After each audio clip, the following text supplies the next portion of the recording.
Hi everyone, welcome back to part two, Cyber Talk with Nikolay and our guest, Malcolm Harkins, discussing leadership roles. God, thank you for that, Malcolm. So you mentioned a little bit about mentorship and identifying your friends and foes. So was there any takeaways or how did you, again, when you coming out of college and getting an organization like Intel, it's an enormous size organization, and you have to find your way around it. How did you find who were your friends or who were your foes? Is it through Yeah, so conversations or through your meetings or questioning or who's trying to shut you up and then you kind of like make your way it's a through little, and then figure it out? yeah, it's a little bit of that. So for me, I actually have a leadership framework that I've developed, spoken on a couple times. That that I So go back to leadership and what is leadership? Leadership is the art of motivating others to want to struggle for shared aspirations. So how do you use the mission, the purpose, the sense of curiosity? How do you awaken in a team what they need to do and what they need to do together to achieve the goals? I think that's what leadership is about, and I think the way in which you get to employees to their ideal state is a framework, and I've got a trademark on these 6 words. I believe, I belong, I matter. I think as a leader and manager, what I've always tried to create was a culture within the team that I was responsible for, where they could routinely say to themselves, I believe in the mission, I believe in the management, I believe in my peers, and I believe in myself. I feel like I belong because the organization and how it acts and behaves, frankly, gives a shit about me. And then the work that I do and the work the organization does matters.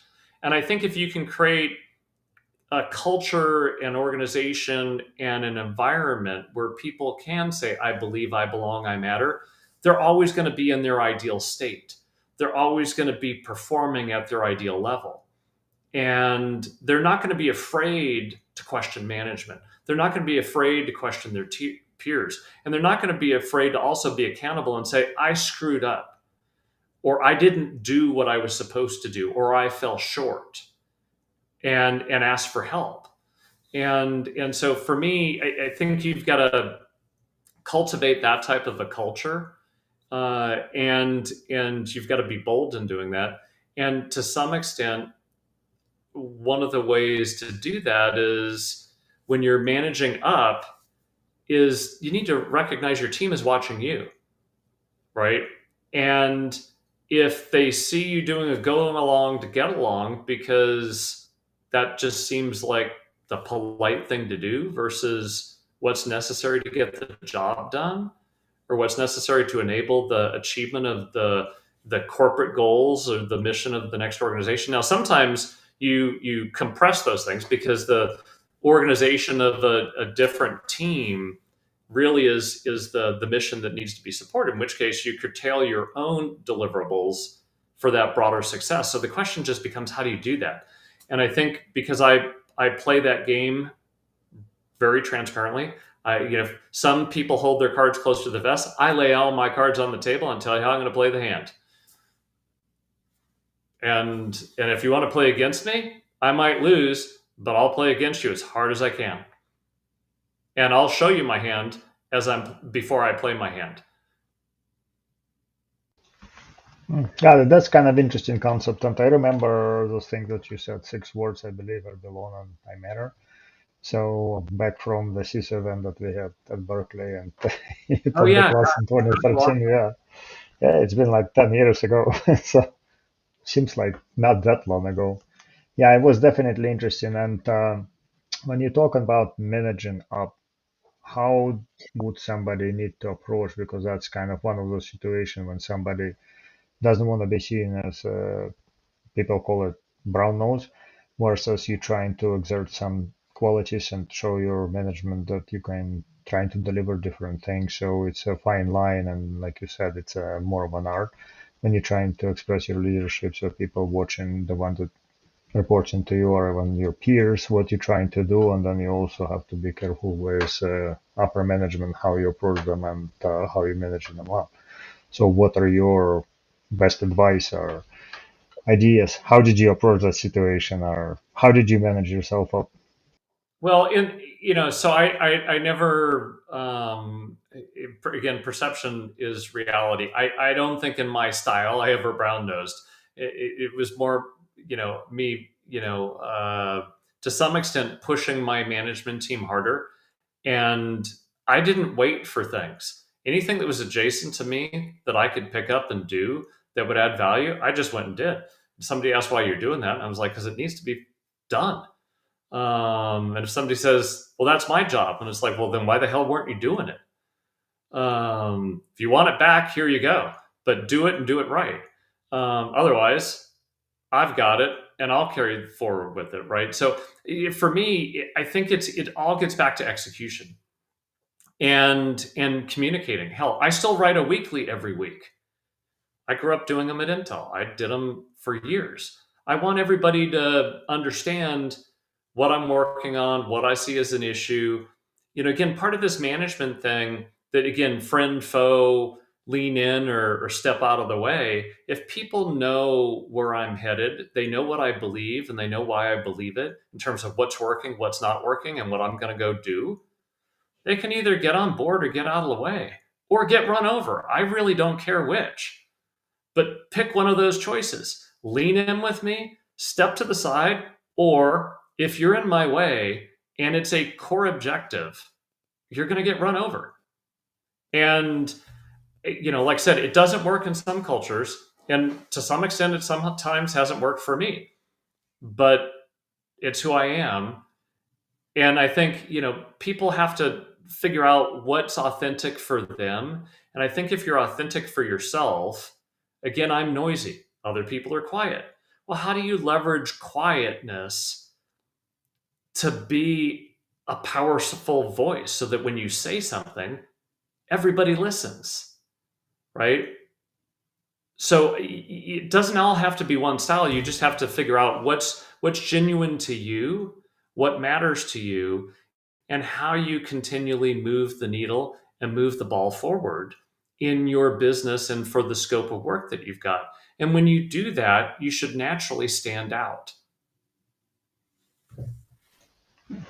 Got it. Now that's interesting. And so one thing I would have, or one question I had about this, like when you mentioned this quiet and loud and noisy, there are a lot of people in the room sometimes that they're just asking questions for the heck of asking questions, and there are people who have tendency not really express themselves, but they do have some value in what they have to say, and sometimes they don't have opportunity to say because for that quality that they have that's holding them back. So do you see those people developing certain style or certain techniques that would help them to get promoted or move up by leadership? But let's say that quiet individual delivers great results and provides whatever they need to provide, and nobody sees them because nobody hears them.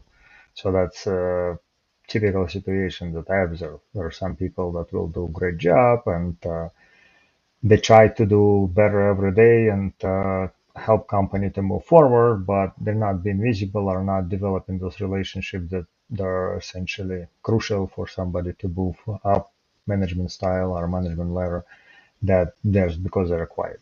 And what would you suggest those individuals do? Well, again, I would say experiment, right? So I've had individuals who've worked for me that way that had expressed interest because I would have routine dialogues. It's like, where have you been? Where are you at? Where do you want to go? And if somebody says, well, I really would like to get a promotion. Okay, well, here's the path to get a promotion. And sometimes that's execution. Sometimes it's taking on more responsibility. Sometimes it's being more visible. You have to diagnose to the individual which it is. And let's assume they execute well and you've got to grow their scope and they need to be more visible. Okay, well, you give them more work to grow their scope, but you also have to give them those visibility opportunities. Stick them in front of your boss's staff, stick them in front of a key business customer, but you can't just throw them into the deep end.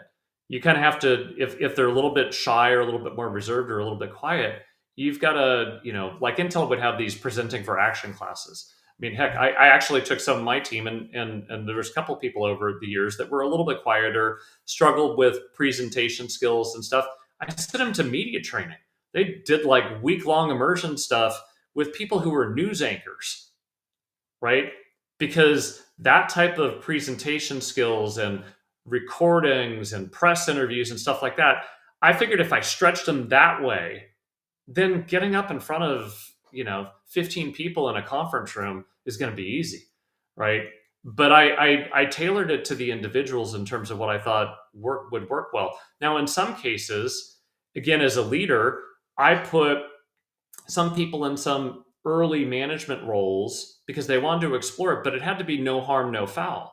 I didn't want them over their skis and then having to performance manage them and perhaps, demote them. So I would put them in the role and grow the scope ahead of giving them the promo.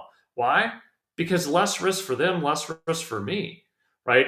The worst thing you can do is promote somebody from a pay grade and a pay, put them in a role that they might not exactly be ready for and have them falter, and then have to basically demote them. So I would always, even for myself, I'd always try and get into a role that was the next grade level without getting promoted.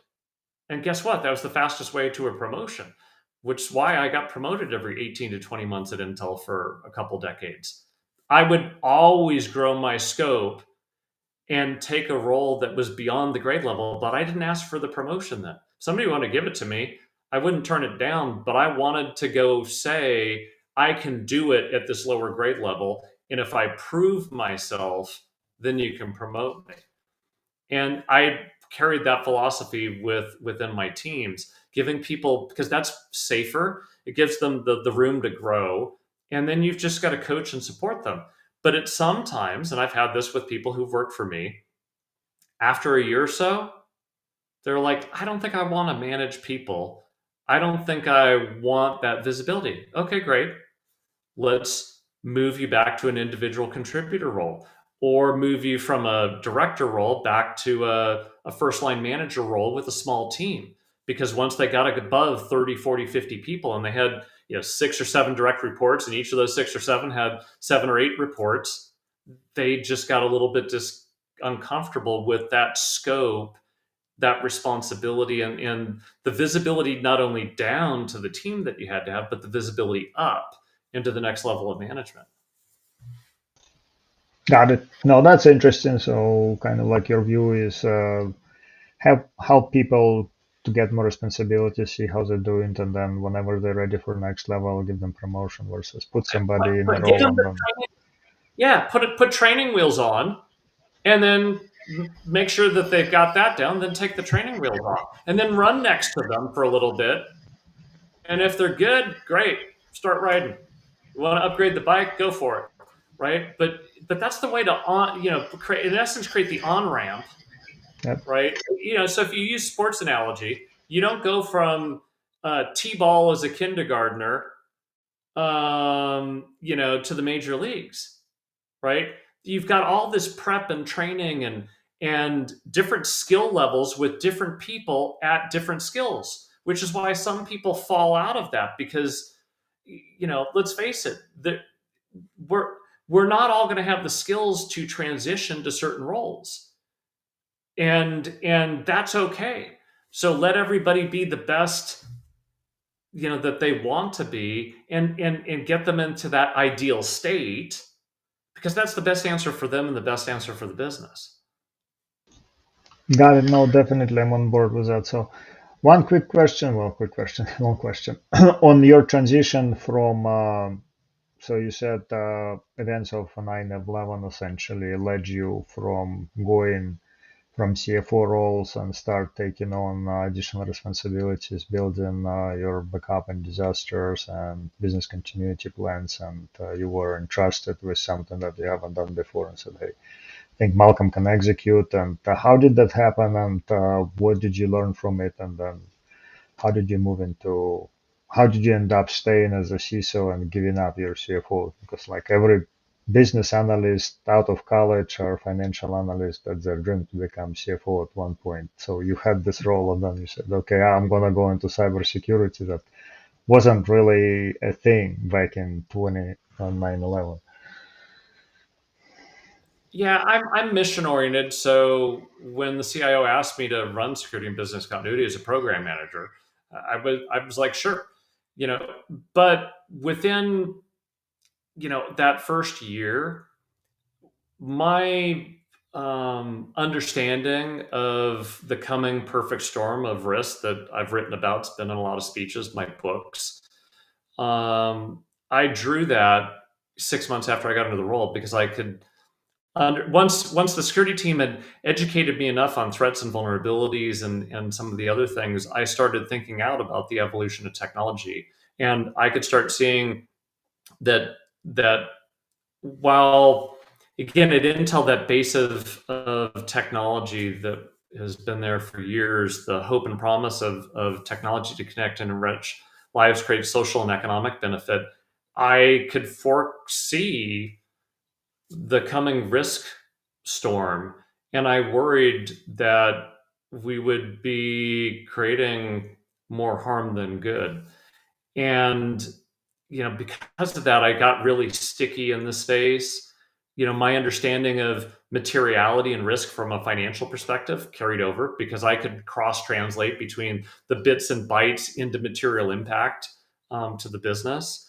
I had a strong sense of social responsibility, so I could see how, at the foundation of computing, or even things that Intel would have internal operations where the impact could magnify well beyond just affecting Intel to affecting the entire compute ecosystem. Or in the case of what we're seeing these days with OT security and stuff like that, an environmental issue. If you took the gas systems in a factory and played with them and dumped gas or dumped wastewater, right? Those would create environmental hazards, potential life safety issues, right? So for me, I started seeing that stuff really early on, and I grew in it because after that first couple of years, guess what happened? Sarbanes-Oxley happened. Well, guess what?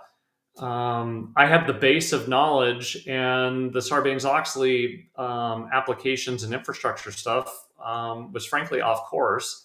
And because I was noisy and told the CIO and the head of internal audit, this is way off track, and I have no idea why that person that you've got running it is there, because they're screwing it up. Because I'm seeing the byproduct of it, and because I was noisy one afternoon when I was asked to give an opinion that was fairly harsh.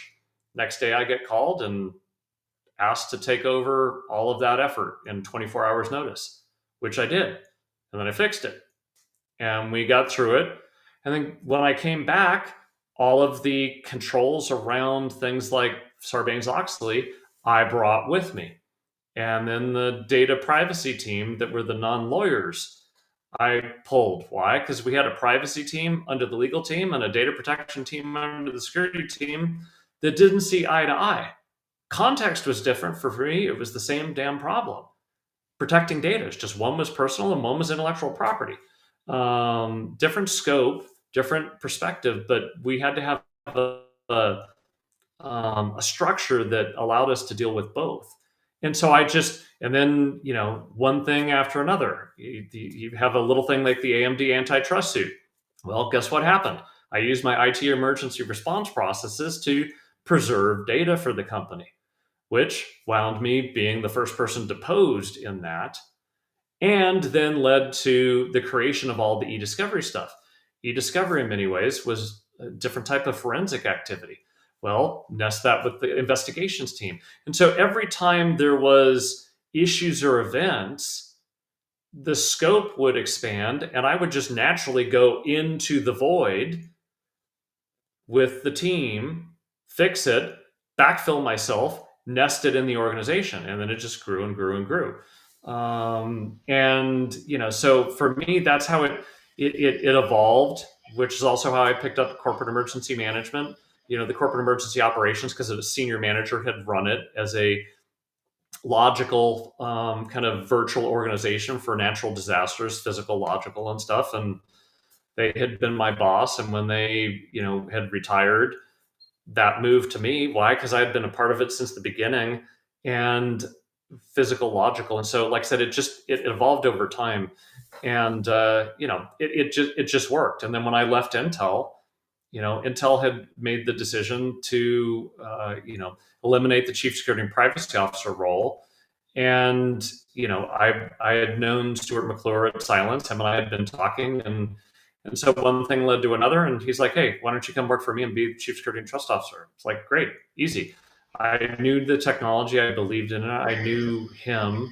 And so again, recreated what I had at Intel at Silence, where the compliance stuff, the privacy things, the infosec, social responsibility, all those things were basically a part of my role and scope, while I was also being an external advocate for the company. Thank you for joining us for part 2, Cyber Talk with Nikolay on the leadership with our guest, Malcolm Harkins. And please stay tuned for part 3.